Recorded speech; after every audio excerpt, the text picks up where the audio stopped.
Hi, it is March 31st, Tuesday, and I hope that you've had a good weekend. I've had a few people ask me, why do I record these messages in the sanctuary? Because it makes them a little sad to see it so empty. I do it partly because the stained glass windows are so beautiful. And as I said in my very first video, we might have an empty sanctuary, but it is filled with the memories of all of those who've gone before us. And it is filled with the Spirit of God. And it's palpable in here.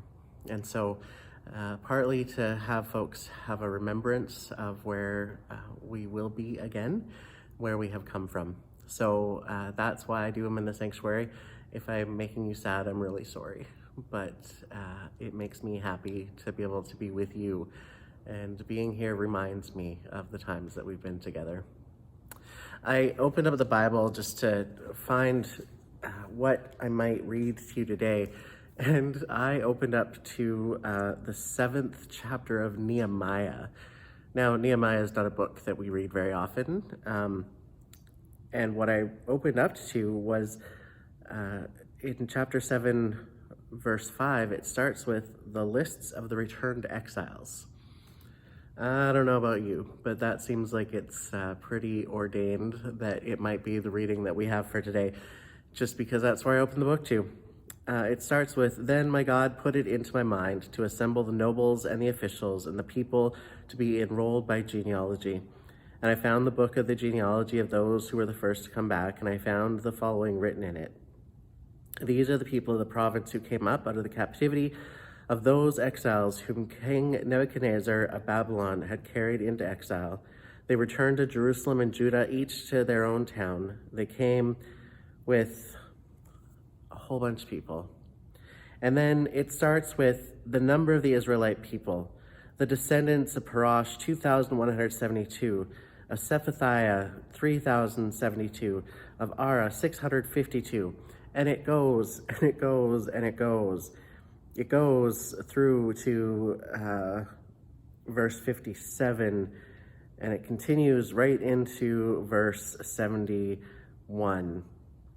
The whole 66, the whole assembly together was 42,360, beside their male and female slaves, of whom there were 7,337, and they had 245 singers, male and female. They had 736 horses, 235 mules, 435 camels, 6,700 donkeys. People kept track of who there were. And this is how it ends. Now, some of the heads of ancestral houses contributed to the work. The governor gave to the treasury 1,000 derricks of gold, 50 basins, and 530 priestly robes. And some of the heads of ancestral houses gave into the building fund, and what the rest of the people gave was some money and priestly robes. So the priests, the Levites, the gatekeepers, the singers, some of the people, the temple servants, and all Israel settled into their towns.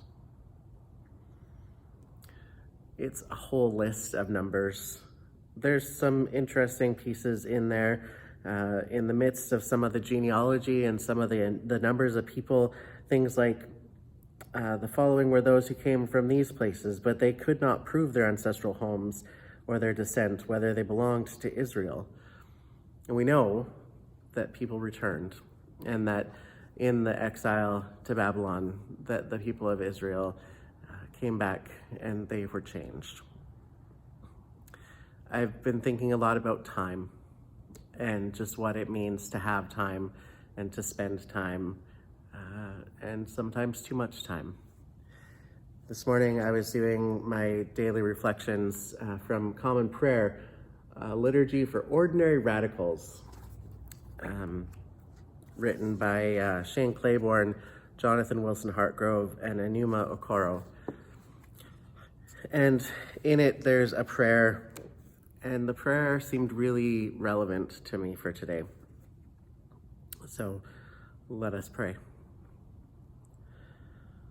God, we mark time with hours, days, months, and years. You mark time in ways we cannot comprehend. Help us learn to mark time with worship, praise, and prayers, rooting our lives in the living tradition of your beloved community. Amen. May the peace of the Lord Christ go with you. Wherever he may send you, may he guide you through the wilderness, protect you through the storm. May he bring you home rejoicing at the wonders he has shown you. May he bring you home rejoicing once again into our doors. You're always in my heart. The doors will be open again. We will gather as community. It is great to be in touch with you. Please be in touch with me if there's anything you need or stories you'd like to share. I got a really cute text today from someone who said something to their child, and the child responded, "I'm not talking to you, I'm talking to God." So we know that the stories get through. And so my dear ones, my beloveds, don't forget you are also God's beloved.